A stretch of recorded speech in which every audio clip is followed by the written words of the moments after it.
నూతనమైన వస్త్రము బహుకరించడానికి లోకంలో వాడిక అర్థమయ్యే రీతిగా చెప్పాలి అంటే పంచుకట్లు వేయడము, పంచి వేయడము అనేది మనం చూస్తూ ఉంటున్నాం.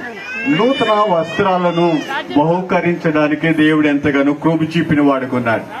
ఈరోజు సమాజంలో జరుగుతున్న ఈ ప్రత్యేకమైన సందర్భాలలో ఒక స్త్రీ యందు ఎలాగైతే పుష్పల అలంకరణ జరుగుతూ ఉంటుందో, ఇక ఎవరి బిడ్డ పురుషుని యందు కూడా ఇటు కార్యక్రమం సంతోషకరమైన రీతిగా జరిగించుకునడం అనేది నిజంగా సంతోషకరం.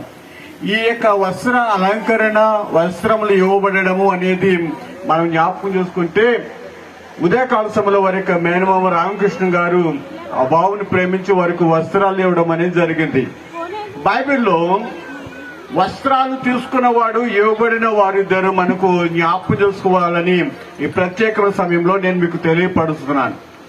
బైబిల్ అంతటిలో యవనస్తులందరికీ మార్గదర్శకుడైన వాడు, గొప్ప ఆసక్తికరంగా ఉండిన వాడు భక్తుడైన యోసేపు మనము జ్ఞాపకం చేసుకుంటున్నాం. యోసేపును తన తండ్రి అయిన యాకోబు ఎంతగానో ప్రత్యేకంగా ప్రేమించిన వాడుకున్నాడు. యాకోబుకు 12 మంది కుమారుడు కలిగినను యోసేపు యందు యాకోబు అనగా తన తండ్రి గారైన యాకోబు యోసేపును చాలా ప్రత్యేకంగా ప్రేమించి అతని యందు చాలా ప్రేమను కనపరుచుచు ఒక దినాన యోసేపుకు తన తండ్రి యాకోబు ఒక నూతనమైన వస్త్రాలను అనుగ్రహించిన వాడుకున్నాడు. బైబిల్లో దానికి పేరేంటంటే విచిత్రమైన వస్త్రాలు యాకోబు యోసేపుకు ఇచ్చాడు అని చెప్పబడేది ఉంటుంది. యోసేపుకు వస్త్రాలు ఇవ్వబడడం అనేది మనం జ్ఞాపకం చేసుకుంటే, ఎందుకు యోసేపుకు వస్త్రాలు ఇవ్వబడ్డాయి?